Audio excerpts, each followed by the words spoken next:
What is up, y'all? Welcome to the show. Thank you for joining us. We, of course, are the Alternates. I am your host, Brian Cullen, and with me, as always, is everyone's favorite, the media capital's dark prince, Clayton Stevens.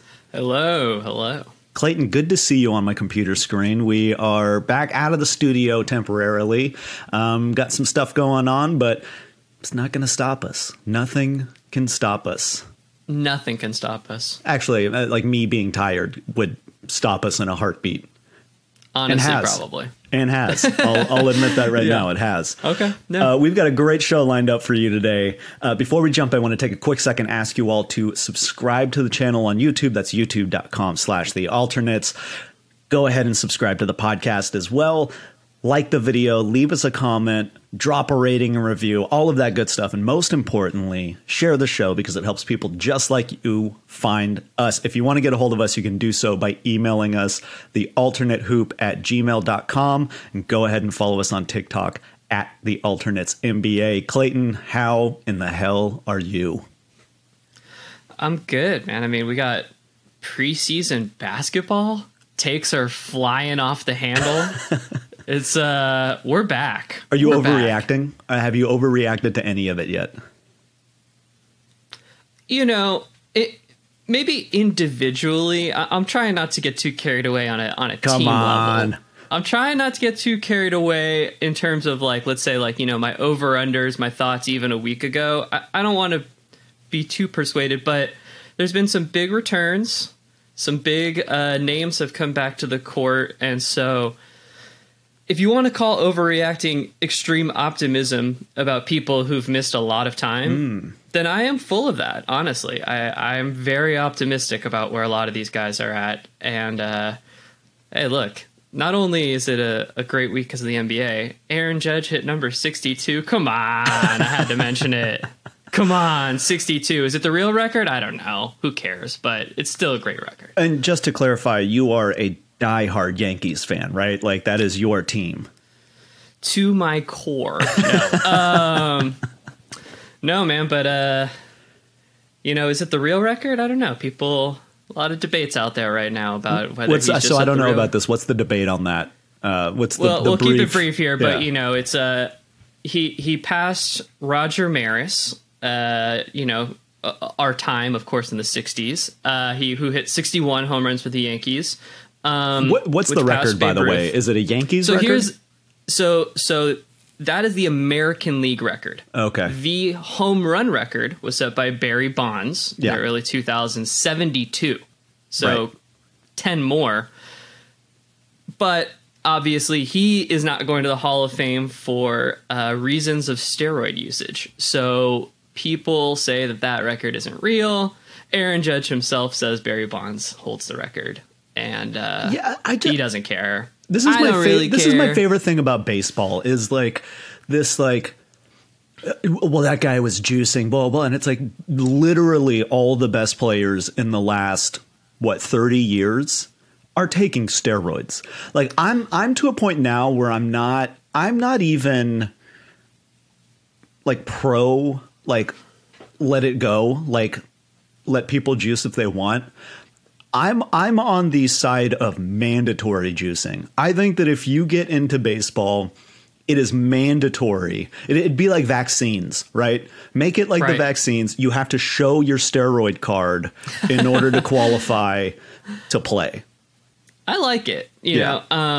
But you know, here I'll tie it into basketball for a second because it's the same thing we talk about. Like, I don't understand why it has to be this binary. Like, Barry Bonds hit the most home runs. Aaron Judge hit the most home runs. I feel like we're all smart enough to know Barry Bonds hit 72. Yeah, he was juicing. Maybe it's a little inflated, but it's still the record. He still did it.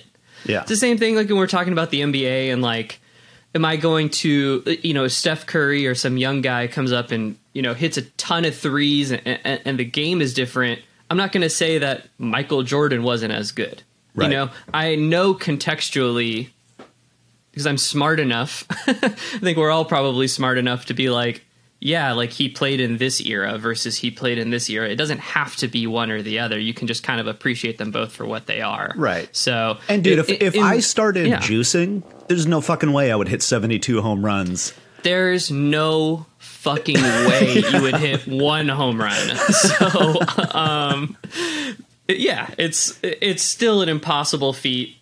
Doesn't matter. It's still awesome that Aaron Judge hit 62 home runs too. That's the thing, is like, I want to celebrate it just as much because it's incredible. Nobody's done it in the American League for, 70 years or whatever. Yeah. It's incredible. It doesn't matter. It's all good. So same thing in the NBA here. We're seeing stuff we've never seen. In baseball, we're seeing stuff we've never seen. It's kind of awesome. All right. It's kind of awesome. All right. When do the playoffs start in baseball? Basically this week. Today or yesterday when you'll listen to this, they'll play their last game. Everything's set. So in the next few days here, we will have playoff baseball action. All right. I got to start paying attention. I'll be in Phoenix this weekend, so I'll go to fall training, and I'll be there just watching all the teams in Phoenix go through fall training. They actually do have the Arizona Fall League if you want to go check out is that a prospects. real thing? Yeah, you want to go see prospects. You want to go see some college hitters, get some ABs in. Yeah, I'll go out scouting for sure. Definitely. All right. I like it. Well, you touched on something there, and you said people have returned, which is taking us into headliners. And we're going to be looking at the returns. So I believe, I could be wrong, just about every team has played one preseason game now, at least one. Yeah. And so, this last season that we just came out of ended with the Warriors title. Boston made this incredible run in the East. It was kind of a wild year because there were a lot of big names missing out of the season. They're back. Maybe I'm crazy about this, but this feels like a restart, like a true restart. I don't remember any time where there were so many big names that were missing and were all ready to come back the next season. Usually it's kind of scattered and like you get it here and there. This one feels like, all right, it's the new NBA. We're back. Yeah, you have 1 to 2 of these every season, right? Yeah. Some big name player, has an ACL tear or a contract dispute or something that, gets them a year of time away from the game. But yeah, this is, looking at the list of guys that are coming back, these are like top 15 possible guys, like title swinging players. It's pretty... It certainly is unique. I really think so. Yeah, absolutely. So I'm going to go through the biggest names that have come back. I think the most anticipated ones that were missing last season. Talk about what they've looked like so far. And then I got a couple questions for you after we're done with the list. We're going to start with the Portland Trail Blazers. Damian Lillard, he only played, 20 games last season, if that? Yeah. He went out with that abdominal tear and just never came back. They've played 2 preseason games so far, so he has a total of 47 minutes, which is still wild to me to think that he has played 47 minutes in 2 preseason games. That's a lot for a star. They're clearly trying to, get his conditioning and get him comfortable with the game again. And you don't see that very often. So I think, don't want to get too ahead of ourselves, but I think that they have some pretty high expectations this season, and they want to make sure that they get themselves on track for that. But 47 minutes over 2 games for Damian Lillard, a combined 37 points in those 47 minutes, 8 rebounds, 8 assists, 11 of 23 from the floor, 6 of 14 from deep, and 9 of 10 from the line. Is Lillard back? Yes. Is he okay? So here's let me, when we do this, I've got an idea. Yeah, please. Is he back, or is it preseason back? Oh, he's back. Okay. I watched their first game versus the Clippers, and my first thought 5 minutes in was he looks as good as I've ever seen him look. Wow. Just physically moving around the court. I just thought he looked great, honestly. Like I didn't see any step back or any hesitation or anything like that. It just kind of looked like, oh shit, there he is again. God damn it, he's back. So I think, the rest of the Western Conference, like, when I was watching them, that was kind of my thought was, okay, this is going to take a minute to gel as a team because they have a lot of new faces in there, with Grant and Simons finally being cemented as his backcourt partner. And, those two are going to have to figure out how they're going to play off of each other. But I mean, dude, the shooting that those two have in the backcourt, it's really frightening, honestly, for anybody, because I think, even if their defense takes a step back, the shooting that they have on certain nights is going to win them a ton of games. I think if those guys can stay healthy and figure out their chemistry together, and having a guy like Jeremy Grant there to muck it up now and all stuff, like I kind of like the Blazers outlook for now. I'm higher on them than I thought I was going to be coming into the season. Are the Blazers what the Hornets want to be? Just punchy offensively, and then but that's what I'm saying. That's what they want to be, right? Right. Got it. Yeah. I think that's interesting. Yeah, like they are offensively loaded, and they're not defensively like inept at every position. Right. Grant, Nurkic. They have length around those guys now. The question is going to be, can those guys do enough, right, to keep their super potent offense on the floor at all times, right? Because man, just the idea of Simons spotting up or Dame spotting up at any time, like you have two of the best spot up 3-point shooters, and then you have Jeremy Grant on the wing as a release. Like that's it's a lot of weapons. Yeah, definitely. All right, next return. This one's interesting to me just because I know that I've seen him play since he came in the league. I know that I have seen it in person. I can't remember like really watching NBA games with this guy. Like it feels like he got drafted and we saw like 15 minutes and I haven't seen him in the league ever since.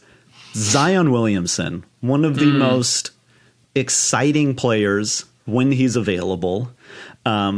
Huge upside, but he missed all of last season. Very weird last season for him, with, maybe rumors about him wanting out. The New Orleans fans weren't very kind to him.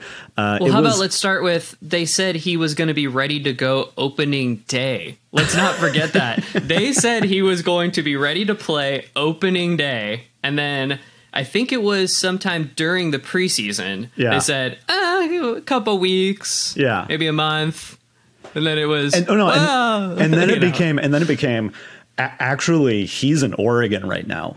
He's not even here. And he's gonna leave. He doesn't even talk to anybody. That's how crazy Zion's season was, and he didn't play a minute. Yeah. So one preseason game for him so far, 15 minutes. In those 15 minutes, 13 points, 14 rebounds, 4 rebounds. That would be insane. 14 rebounds in 15 minutes, 13 points, 4 rebounds, 1 assist, 4 of 6 from the floor. He got to the line and hit every single free throw. He went 5 of 5 from the line.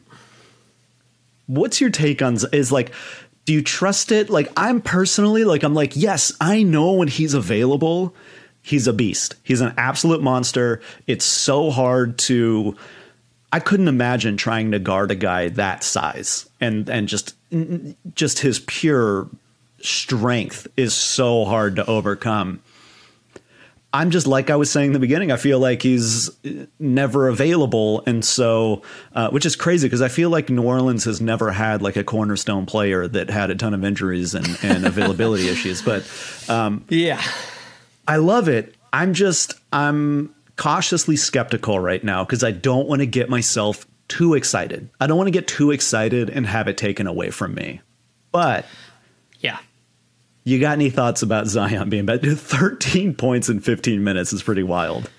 It's what we've seen from him when he's played. Because you're right. when he's played, it's felt like a goddamn fever dream. It's like maybe that's what it is. That's why my memory is so muddled. It's like a dream. It's like he showed up, and the first thing he did was just dunk on everyone, score all his points in the paint, like super fast. That was the first thing I remember. Stan Van Gundy, he's in the post. Then he went away for a while. He got hurt. He came back. Stan Van Gundy put the ball in his hands, and this was the ultimate fever dream. There was 2 weeks, if you remember, of Point Zion, where the ball was in his hands. He was bringing the ball up the court every time, essentially. And he was hitting jumpers, too. He was hitting jumpers. Yeah. I mean, it was the wildest fever dream. And then he went away for a year, and suddenly he's back. And we have Shaq back in the league. But I'm with you. I'm cautious right now because... You know, anything could happen with this, and it could be taken away from us so fast. Yeah. And I kind of don't want Point Zion to come back. Obviously, I want to see the ball in his hands at times, and I want him to be able to show us everything that he can do. But let's just take it easy, Zion. Yeah. You can get 15 points or 13 points in 15 minutes with your eyes closed without doing anything. Just go down there. You're going to get those points, no problem, on rebounds and tip-ins and, you know, bullying people. I mean, the spacing he has now is better than he's had since he joined the team. The team is actually much improved since the last time he played with them. So, you know, I'm optimistic to see him go out there and play in the first preseason game and get it out of the way, because I think every New Orleans fan was secretly a little nervous of, like, again, last year they said he was going to play opening day. Yeah. And the fact that he came out in the first preseason game, first check thing off the list. Great thing to check off the list. Super happy about it. But we're taking baby steps with Zion. I'm not ready yet to say he's fully back, but very exciting. For sure. All right. I'm excited to talk about this next player, because this player's been talked about a lot in the last 2 years. Almost none of it has anything to do with production on a basketball court. Ben Simmons makes his debut with the Brooklyn Nets. 19 minutes, 6 points, 4 rebounds, 5 assists, 3 of 6 from the floor, got to the line, missed both of his free throws. What do you think about Ben Simmons' return? It's big. It's big. And it was nice to see him out there playing basketball. This guy in transition, we know, is pretty unique, really. That's what's made him such an intriguing prospect for so long. I'm curious to see if he can shoulder a big load, because what he did in this game, it's kind of par for the course of what he's been in his career. An easy 6 points, 5 assists is great. I love to see that from him, but they don't really even need him to create that much on this team either. Like, he still, to me, has a lot to step up to, a lot to live up to. Again, kind of like Zion, but on a smaller level, a nice box to check off. He showed up, he played with the team, he went out there, he did the stuff that we know he can do. The question is, can he elevate a little bit? Because what he did do isn't enough. I think that's fair to say for the contract level that he has on this team. They need him to do more. But is this good news for Kevin Durant? Hell yeah. Is this good news for Steve Nash? Hell yeah. Because if this guy can go out there and do this even, it gives them a baseline level of competency. And if he can hit that higher ceiling, who knows? Sky's the limit, honestly. But it's Ben Simmons, so you know something's going to happen. You know something weird's going to happen after this. But again, great thing to check off here. And it was really good. You know, I was surprised how happy I was to see him out there running the floor and being like, you know, it is unique at this size. His ability to, he has something that I think only really Magic Johnson had at that size, which is that, like, his head is up when he's running the break, and he's so tall that he's so good at finding the best possible moment in transition. And with that team, with those shooters around and guys like that, if he buys into everything that he can do, it can be a very special season for Ben Simmons, but I'm cautious still. This is my overreaction, is the Ben Simmons return. So I'm a big Ben Simmons guy. I love Ben Simmons. Look, 6 points, whatever, 6 points is 6 points. But it was, I think his first points came off of a lob dunk that he threw down. And then almost immediately afterwards, when the ball came back, he dishes off this beautiful three to, I think it was Joe Harris. Found him open. Harris hits the three, and I was like, this is what I love about Ben Simmons. This was 19 minutes, right? He hasn't played in over a year. He's going to get some conditioning. Obviously, I think that he's kind of taking it a little bit lightly. Like, you could see him trying here and there, but it was still a lot of kind of, it's still the preseason. I'm interested to see what he looks like defensively when he's trying, because that's one of my favorite things about his game, right? He was like the steals leader, 3 years ago, 3 years ago, I think he was the steals leader. And all NBA defensive first team defense, I think 2 or 3 years ago. Exactly. So yeah, for sure. I can't believe that I'm doing this. This is the biggest overreaction I have in the preseason, because I was so done with them last year. So done. I'm getting excited about the Nets again. I can't believe I'm letting myself do this. That starting five of KD, Ben Simmons, Kyrie, Joe Harris, and Nick Claxton. That's such a good starting. I love that starting five. It's dynamic. Yeah, it's dynamic, dude. And speaking of defense, Joe Harris, Kyrie had 3 steals and a block in that game in his 19 minutes. Yeah, I mean, the thing about Kyrie is that Kyrie is the best player you'll ever see on 1 week rest. Yeah. That's the unfortunate thing with Kyrie. We'll talk about him, I'm sure, playing during the season. But you mentioned Joe Harris. That's a big one for them. Absolutely. Just another competent NBA player who, again, like, his defensive reputation is way worse than the actual Joe Harris's defense. He's not that bad. Yeah. He's decent. I thought he looked decent out there in terms of moving around and all of that stuff. Ben Simmons, we got to keep an eye on the back, because that is, for some guys, it kind of determines the rest of their career. Yeah. So it's a scary moment, I think, here for Ben Simmons. Like, if he can recover fully and his back is fine and we never hear about it again, great. But let's see if he can ramp up to that. Absolutely. All right. This next one I know got you and I both excited. Kawhi Leonard. Oh, goodness. After tearing his ACL in the playoffs in 2021, took the season off. It was 12 months, literally, like, from the moment he tore his ACL, it was 12 months of Kawhi might come back soon. It might, it started with, well, if they get to the finals, he might play. And then there was all the back and forth during the season of, rumors about him wanting to come back last year, and the training staff saying, no, take the year off, and all of this. But he's back. Played 16 minutes in his return preseason game, 11 points, 4 rebounds, 2 assists, 3 of 8 from the field, made the single 3-point attempt that he had, 4 of 4 from the free throw line, and we're going to sprinkle in 2 steals in there as well. Is Kawhi back, or do we need to wait to see more? Kawhi Leonard is absolutely back.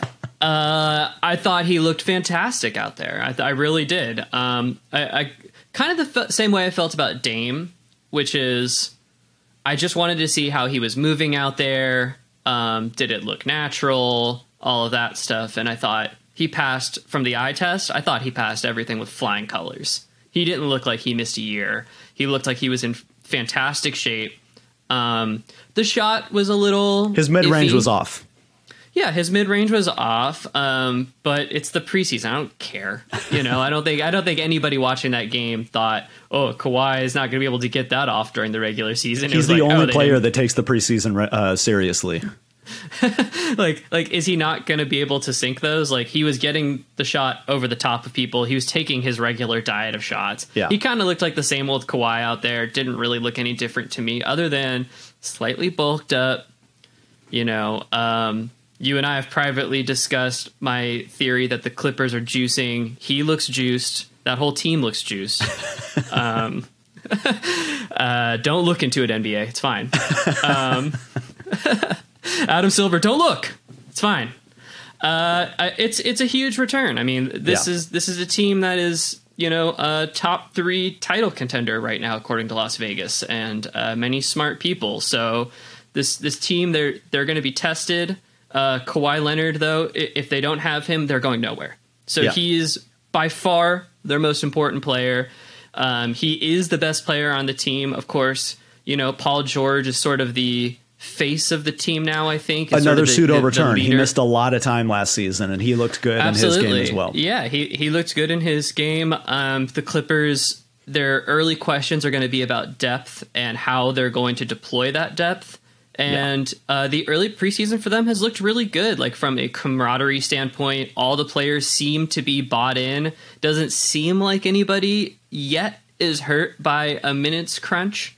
But those questions are going to come. There's a lot of questions for this team and for Ty Lue. I don't think Kawhi Leonard is one of those questions. The question is going to be how they're going to manage him. Right. But I think if you're the Clippers, you've checked off a gigantic box, which is Kawhi and PG came back.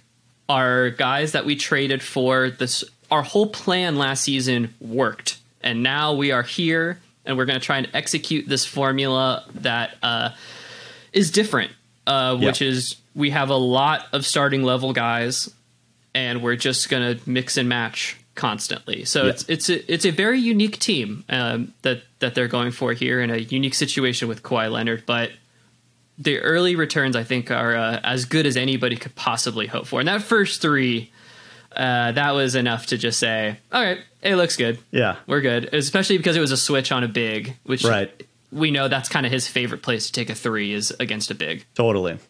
Honorable mention. We're not going to go into it, but because I just wanted to get the big names out here.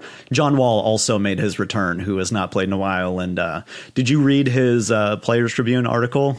Oh, yeah, of course. Yeah. Heart-wrenching, everybody seemingly should be rooting for this guy now. And it seems like a lot of people have jumped on the, okay, that's a cool story. It's nice to see someone thriving and having a good time playing basketball again, because like all sports that we watch here, this is a child's game. This is supposed to be something that's fun. Yeah. And so I'm happy to see that John Wall is having fun. He looked really good in his return. So yeah. Good news for the Clippers so far. Definitely. All right, last big name that we've got on the returns list here. Funny that it's coming after the Clippers and Kawhi Leonard, because the last time we saw this guy in the playoffs, he decimated a 3-1 lead that the Clippers had over him. Jamal Murray is back. I looked it up. It has been almost 600 days since he has played NBA basketball. Wow. I don't even know how that's possible. That's almost 2 years. Yep. That's crazy. It's the full Klay Thompson 2 years, who had 2 massive injuries as opposed to Jamal's 1. Yeah. So, yeah, they slow played this as far as physically possible. Yeah. You know, I think most people would have had him coming back halfway through last year. I think this was the right decision. Oh, 100%. 100%. So in his return preseason game, played 15 minutes. In those 15 minutes, 10 points, 2 rebounds, 2 assists, 4 of 7 from the floor, 2 of 3 from deep, and missed his only free throw attempt. I'm excited about this. The shooting is there. Like, those are great shooting numbers for him. 15 minutes, they're still taking the slow return. You don't want to risk anything in the preseason. Not worth it. But this team really, really missed him. They also got Michael Porter Jr. back. He'll get the honorable mention for the Nuggets, whose shooting was there and defense is still not there. But Jamal Murray, man, I'm just so happy to see him back. It's been way too long. I think that it's been so long that this team has become completely underestimated. You know, you just talked about the Vegas odds on the Clippers. I think the odds are slightly disrespectful for Denver. I still stand by what I say that in the West, they are one of the scariest teams at full health. You know, it was, like I said, almost 600 days ago that he went down. But, man, people forgot before he went down, that run that this team went on after the All-Star break was terrifying. They looked so good after getting Aaron Gordon. I have very high hopes for this team. I think that they're going to be an incredible, very difficult team to beat this year. Jamal Murray looks comfortable. They've been slow with him. Looks like it's paying off. I think he's going to play some pretty low minutes through probably the first, I would say, quarter to third of the season. I think that they're going to be very slow in ramping his minutes back up. But, man, once they get him back, I have a feeling the Denver Nuggets' second half of the season is going to be unreal. But, I mean, I'm looking at the shooting alone. Jamal's back. It's Jamal time in Denver right now.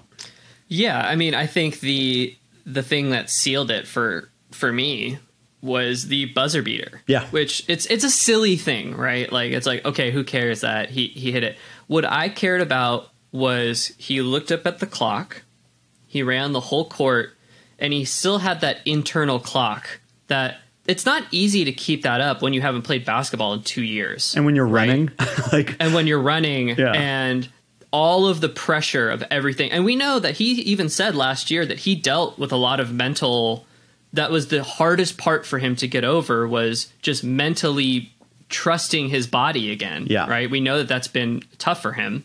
So that's why they took that extra time. And to see him come back, not think about his body, use his internal clock to go get down the court, get a good shot, find a shot that he likes, turn around jumper, hits it. That's Jamal Murray. Yeah. That's the experience. That is all NBA top tier guard who, you know, puts this team over the top. And you're right. If this guy is healthy and Michael Porter Jr. is healthy and the rest of their cast looks good, I mean, yeah, I'm with you. They are for sure the dark horse to win the NBA title this year. They have arguably the best player in the world, at least a top 3 player in Jokic. We've talked plenty about their excellent coaching and their high-end play, regardless of who's on the floor, right? Like, we've seen them be successful with way lesser talent. Yeah.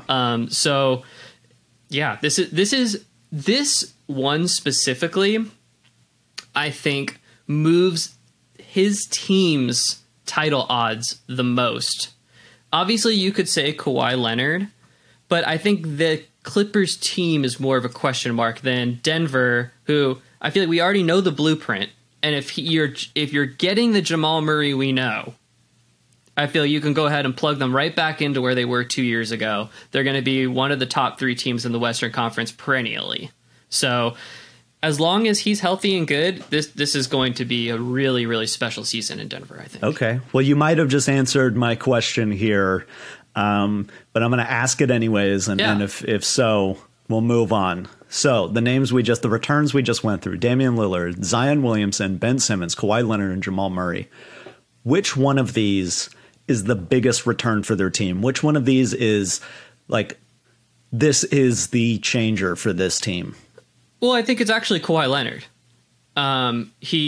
Because he is the player that you're going to play through to win. He's their Jokic, right? He is their pillar of the actual best player on the team. Whereas Jamal Murray, the reason I said that is because they already have that piece. Right. And Jamal Murray, you're adding him to that core piece that makes you a contender. That's why I would go with Kawhi Leonard here, because he is the tentpole piece for a team to possibly win a championship, and they didn't have that piece last year. Right. I've got a different one for you. Please. For me, it's Dame. Look, Zion out. You still got CJ McCollum. You got Brandon Ingram. Ben Simmons out. You still got KD. You still got Kyrie. Kawhi out. You still got Paul George on the floor. Jamal out. You still got Jokic. Damian Lillard. Who's the next, Jeremy Grant maybe is the next best player. Anthony Simons maybe, Yeah. That is such a big jump between the first and second best player on that team. I think all these other teams that we just listed, and we basically just saw it too, these teams can still make the playoffs without these players. Portland is a lottery team without Damian Lillard. Damian Lillard makes them a playoff team. I think that return is probably the most impactful and the biggest one. It takes them from being kind of a fun but bad, young, weird group of guys to, okay, like we could be looking at like a 6 seed here, We could there's potential of them not even being in the play-in with Damian Lillard. Yeah, no, that's a very convincing argument. That makes a lot of sense to me. And yeah, I mean, like we said, I think they're not going to win the title. Yeah, but they're going to give teams fits. Yeah, they're going to be a tough team every night. Yeah. So yeah, you're right. Damian by far is the most impactful player for his team moving forward. That's for sure. Well said. All right, you got one last thing here before we get out of headliners. What do you got? Well, this isn't the return. This is the beginning. This is Genesis. This is day one of Earth being created. This is Victor Wembanyama versus Scoot Henderson. G League Ignite versus Metropolis 92 of the French L&B League. Why do we care? Because Victor Wembanyama's 7'4", we've never seen anything like him, and Scoot Henderson is 6'2", but plays like he's goddamn Michael Jordan. This was an absolutely thrilling game. I didn't watch it in real time. I saw some of the highlights going around, and then as the game was on, I was like, okay, I am going to have to watch this. So afterwards, I ended up kind of going back and watching through this game a bit and skipping through it. I mean, let's just start with the box score, dude. Victor Wembanyama, 37 points, 4 rebounds, goes 7 for 11 from the 3-point line. Scoot Henderson, 28 points, 5 rebounds, 9 assists, 2 of 3 from 3, and some ridiculous finishes around the rim against the 7'4" Victor Wembanyama. I mean, from a prospect standpoint, was this the most exciting prospect game maybe ever? Like, have we ever seen 2 prospects of this level meet like this? Like, maybe, there was nobody on Zion's level in college basketball when he was playing. Yeah. That was kind of the first person I think of, like, Victor Wembanyama. Okay.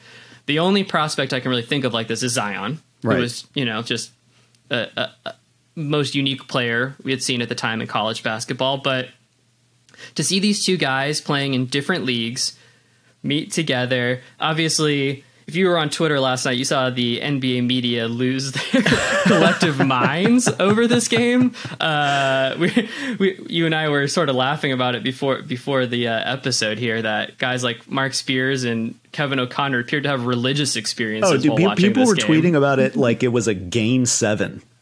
Yeah, it was.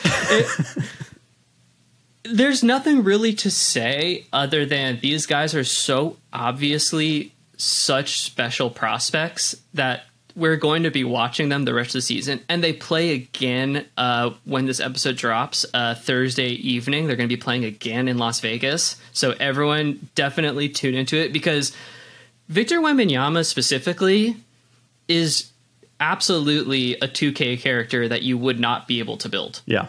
Like, doesn't matter how many coins you have, doesn't matter how much you've beaten the game.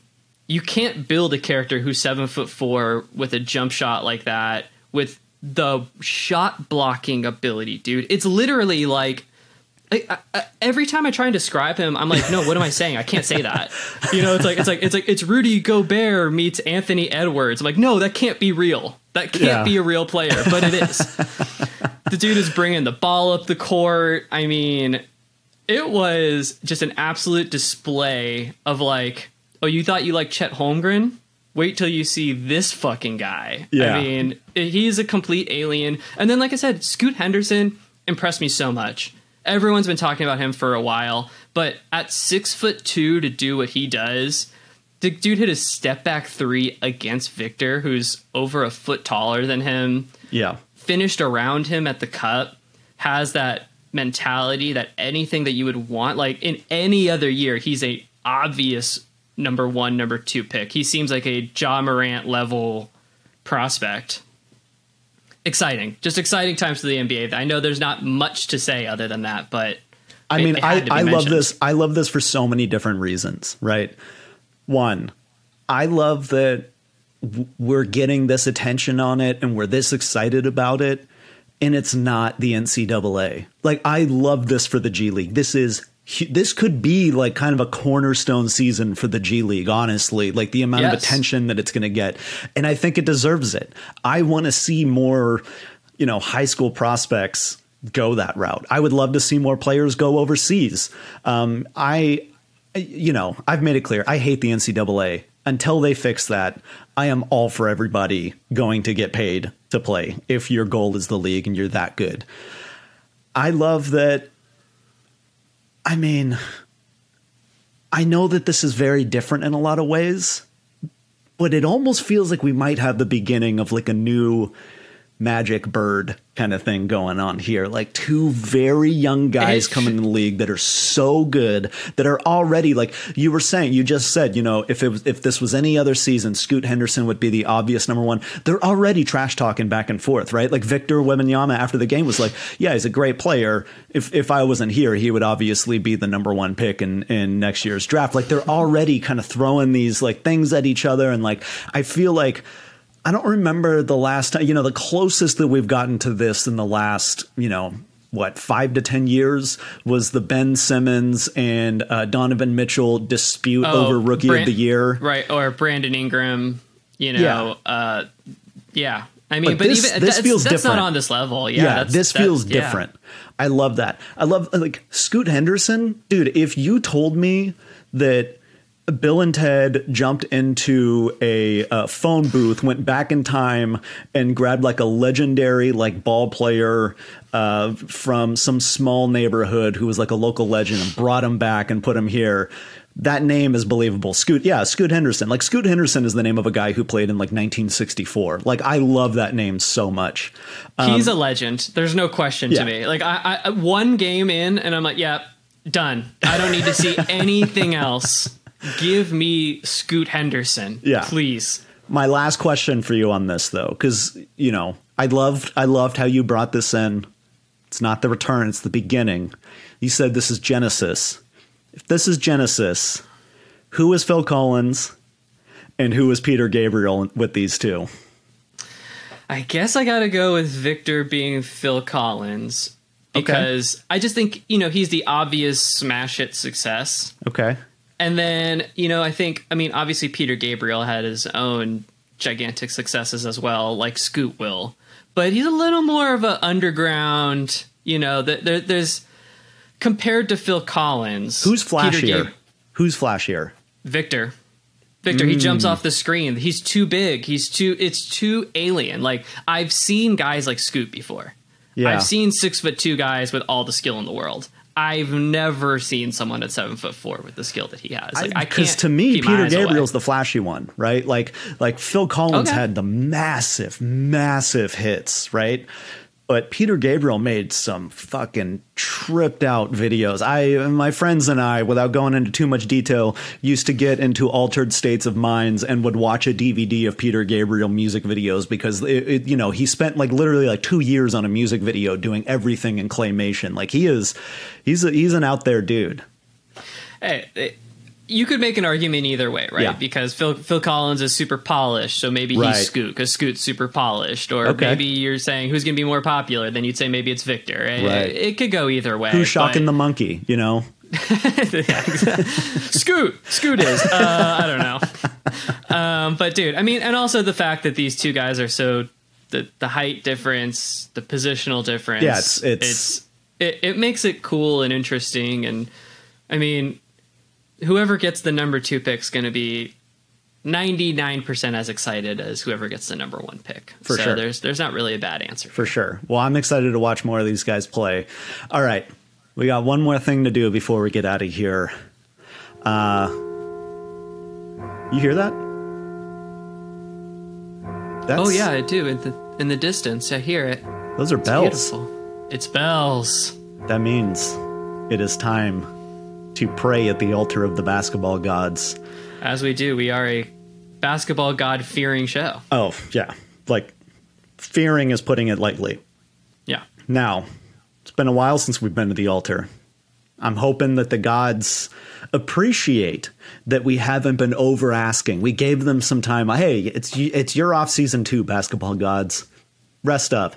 Maybe that's the reason why we had that whole first segment, is because they took some time off and these guys were able to come back. Right. They've been in Turks and Caicos for the summer. Exactly. I'm going to kick us off here. So obviously the preseason has started. We've got games going on in Japan. We've got games kind of, in different places happening. We talked about Kawhi Leonard. We talked about Damian Lillard. Those two teams played against each other. The Clippers and the Blazers played in Seattle. Now, I don't know if you saw it. I think it went semi-viral. Steve Ballmer gave this incredible speech before the game in the most Steve Ballmer way. Yeah, he blasted a line before that, seemingly. Sure. Absolutely. Very Steve Ballmer, high energetic. My ask, please, and there, I believe that there was a tweet somebody put out that was then deleted pretty swiftly, maybe leaking that this could be happening, but please give Seattle a team. Let's get a franchise in Seattle. My favorite thing about these games in Seattle that we've seen, because there's been a couple now, right? You had Ballmer, who's from Seattle, got everybody going. My favorite thing was the crowd.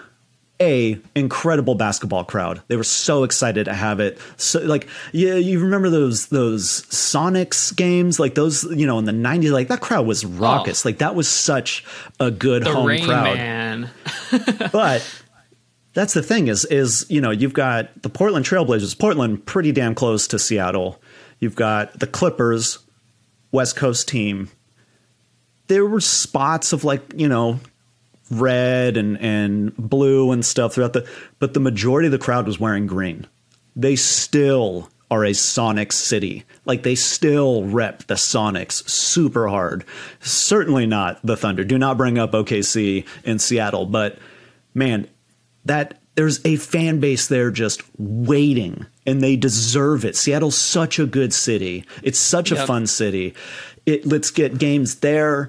We could, the Sonics could be playing preseason games in Vancouver, expand let's start expanding back into Canada at some point. Like this would be a gateway to that. Like get them a team. They deserve it. There are cities, and I'm sorry, I'm not knocking fan bases. I'm not knocking cities. I'm just saying there are cities that have teams in the league that deserve an NBA team less than Seattle does. Yeah, it's weird. I haven't noticed any championship banners hanging in Oklahoma City. I wonder why that is. Could you imagine being a diehard Sonics fan, the team's ripped away, and now you have to watch this? Like I get the Durant, Westbrook, Harden thing was super fun, but this is what you have to, and you're sitting there going, we can't have a team right now. This team's been trying to lose for 3 years, and we can't have a team here. That's ridiculous. It's ridiculous. And look, I don't think OKC doesn't deserve a team. I mean, their fan base. OKC was not the city I was thinking of. No, exactly. I think OKC, to their credit, they have supported this team big time. Yeah. And even in these downtrodden times, they've showed up, and that arena is always packed and going off, and a really good environment to play in. So good for them for building something there. Yeah.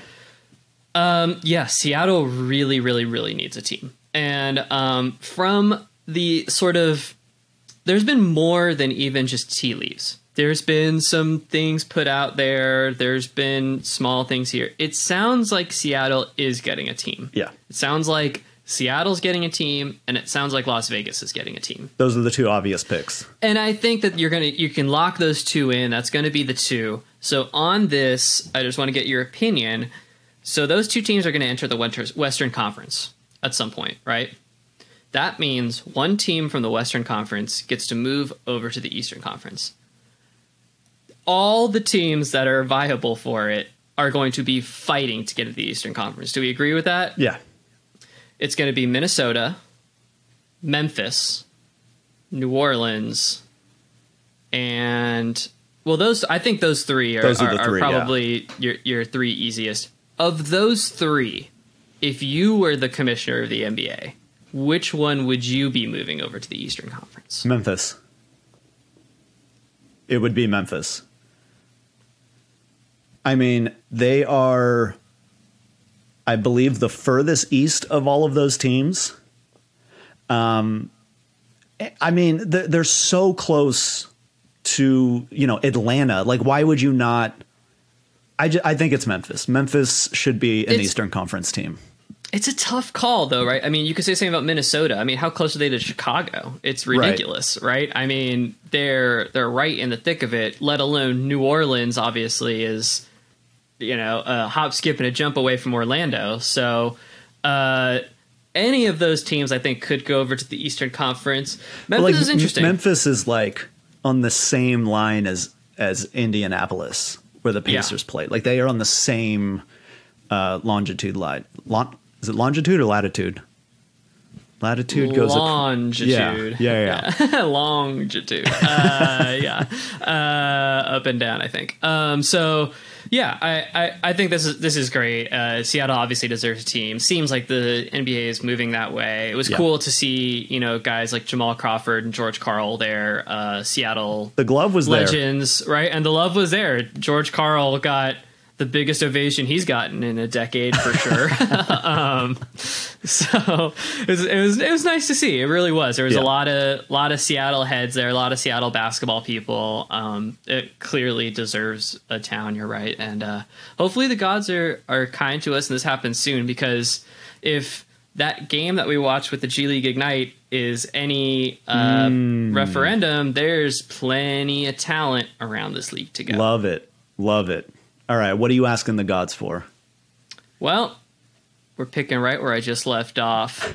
The G League game versus the top one. So Victor Wembanyama's team, Metropolis 92, they play in the highest league in France.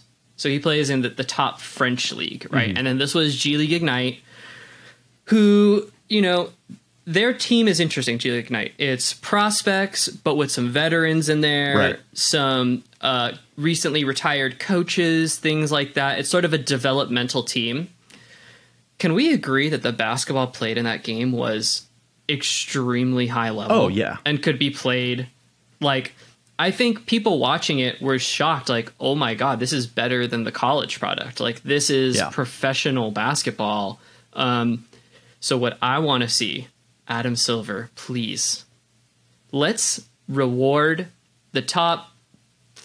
I got to look at the numbers exactly, but let's say the top 2 or 3 G League teams. Let's reward them with a chance to play in the midseason tournament. Okay. It's because we get to see these prospects play.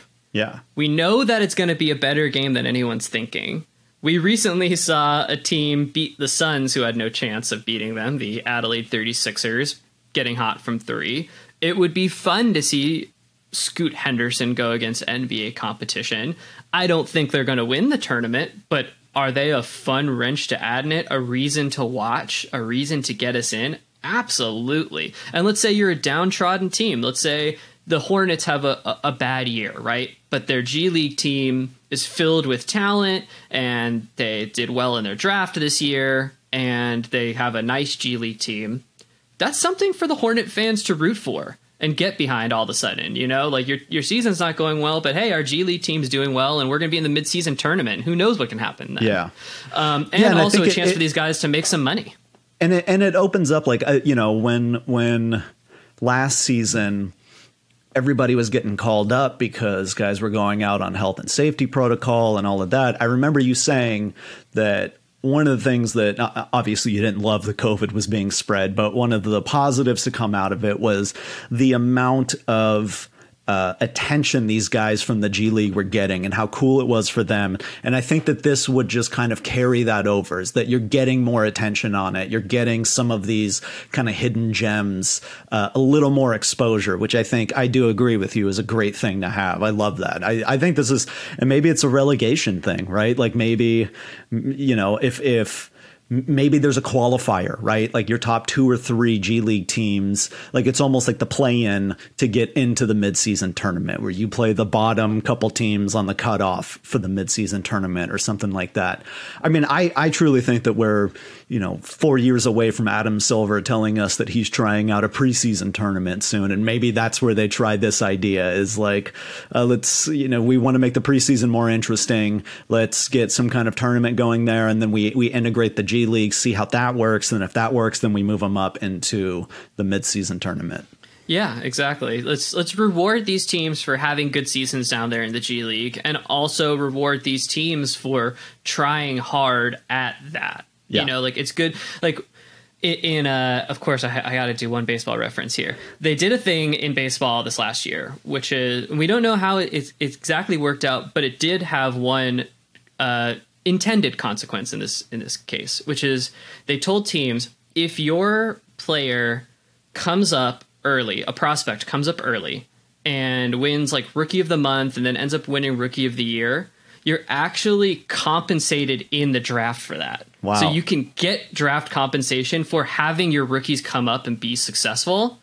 I think the NBA should be looking into that type of thing, and rewarding teams for developing guys, and not like, you know, it's been a debate with the owners and all this stuff about like the Warriors and the payroll that they have, mostly because they kept their own players in the building. Right. So maybe this is a way, through this G League incentive sort of system that I'm talking about here, maybe we can incentivize a team like the Warriors to keep their players like Klay Thompson and Steph Curry around, and, you know, not have to go into these exorbitant luxury tax things that, you know, I'm not worried about their money, but I want to make sure that these teams are rewarded for doing something good that their fans should be happy about. Well, the Warriors are a bit of an anomaly there, too, because Steph's early career injuries kept him from making some more money than he probably could have made, you know? And so that created this kind of domino effect of like cap space. It's the reason why they were able to sign Kevin Durant, is literally his first couple years in the league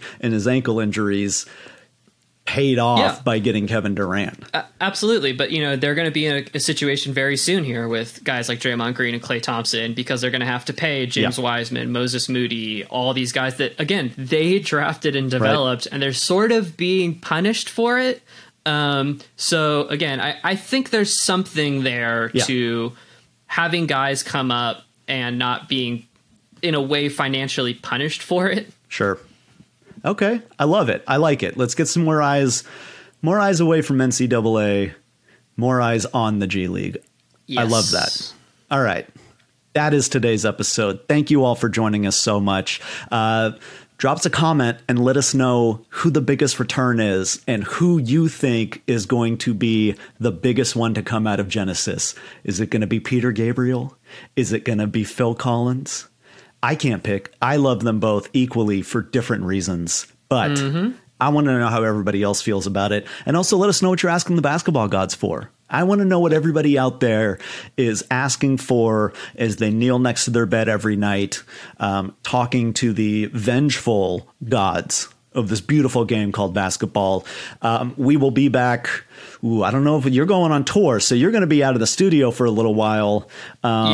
I will be. I'll be having some people come in. We're going to rotate some guest co-hosts while Clayton is on tour. Where are you going to be, Clayton? Do you want to plug any dates? I'm going to be in Europe for the next few weeks after this. And then I will return to the United States at the very beginning of November. And then we'll be opening for the Menzingers around that.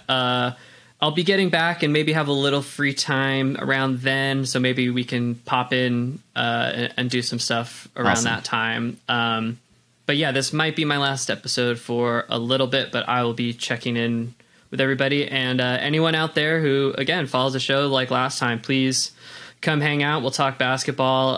It was really good to meet people that are like us, like we've talked about. You know, it's fun to sort of build this community of punk rockers who enjoy the NBA and all the silliness that goes along with it. So appreciate everyone out there. We'll see if we can't get you to jump in every now and then, because there's another season starting that you have to be a part of, and that's the Duo Jam season. Oh, and that I is can't wait, trust starting me. very soon.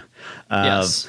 I got to check in to see how tour's going for me on that one, because the last one was rough. The last couple shows of my tour last year were all right, but oof, man, I ate a lot of shit. You ended the season strong, though. Yeah. So I think, it's going to be a fun Duo Jam season. Gambling season obviously is opening up. Oh, the alternates dollars are getting thrown around. Absolutely. The casino is, we're we're shampooing the carpets, cleaning the slot machines. Yeah, I'm sorry about all of that. I'm sorry about the mess I made. Don't worry about it at all. You're welcome anytime. Party as much as you like. We're open all year. All right. Well, I appreciate that. Clayton, what song are we leaving everybody with today? Okay, so we are leaving everyone with a song. This band just reunited not long ago, and they're on the road. And the early returns, from what I've heard, are that they're freaking phenomenal still. And that's Algernon Cadwallader, legendary emo band from our time, I would say, in the 2010s.